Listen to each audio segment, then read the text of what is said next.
我講中文嗰陣，好多人會好驚喜。哦，點解你個鬼妹識講中文啊？ I'm only about 1/4 Chinese, but I know that I really don't look Chinese. I look like 100% Kwai Moi. So when I go to do interviews, if it has to be in Cantonese, I have to do a bit of work before to make sure that I know the correct vocabulary. But I think because I make a lot of errors, people are often amused or find it a little bit interesting that there's like a Kwai Moi speaking Cantonese to them. It sets me apart from other people, and perhaps they understand that here's somebody outside of the culture that wants to know more about it. Hello, Papa. My name is Lindsay Varty. I'm a writer and author in Hong Kong. I write books about Hong Kong culture, Hong Kong history, and any book that kind of celebrates Hong Kong and Hong Kong culture in different ways. My upbringing is slightly confusing. I'm what's called a third culture kid. My father is British. My mom is Macanese, originally from Macau, but my mom's lived in Hong Kong for her whole life, and 5 generations of her family have lived here. And my father moved to Hong Kong when he was 6. I was born in England, but just for a very short period of my life. And basically Hong Kong is the only home that I've ever really known. My mum in particular wanted me to get to know Hong Kong culture. She didn't want me to really live in like an expat bubble. She wanted me to really experience Hong Kong and get to know what she described as the real Hong Kong, right? Authentic Hong Kong, not just the pretty tourist bubble or anything like that. So as a young girl, she would take my brother and I to wet markets to buy all of our food for the weekend, where we had to select like which fish, which cut of meat, learn all the names of the vegetables, and she would make us do all of the shopping there. We would have to talk to just regular people in Hong Kong and understand Cantonese and understand the culture of how things worked. As I grew up, I noticed more and more of the stalls that we used to go to, the markets we used to go to, the Dai Pai Dong we used to go to, I noticed them disappearing.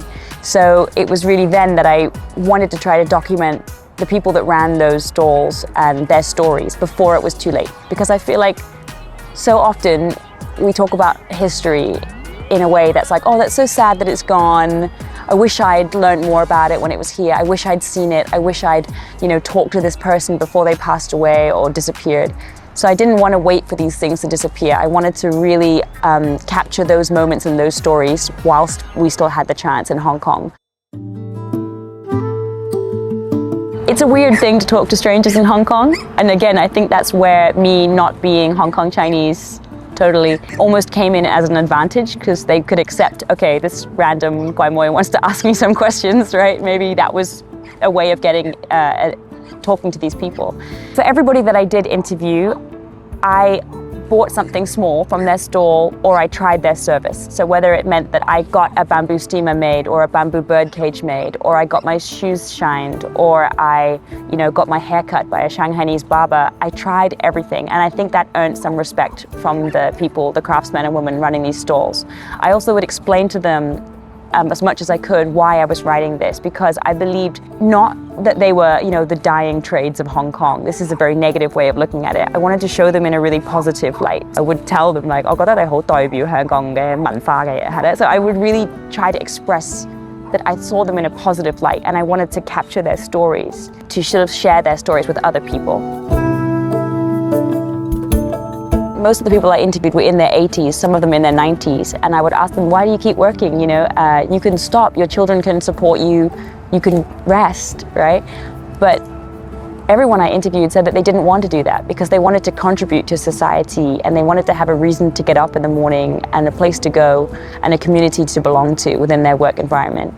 For me, it was a very strong Hong Kong value to be useful, to be contributing something to society, and to feel like you have a place to belong. I always say you only protect what you love, and you only love what you understand.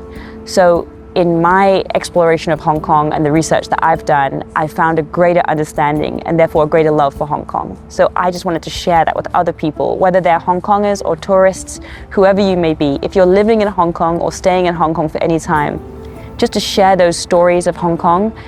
I hope that people will learn more about it and find ways to appreciate the city, and therefore find ways to pay more respect to it and protect the culture in some ways.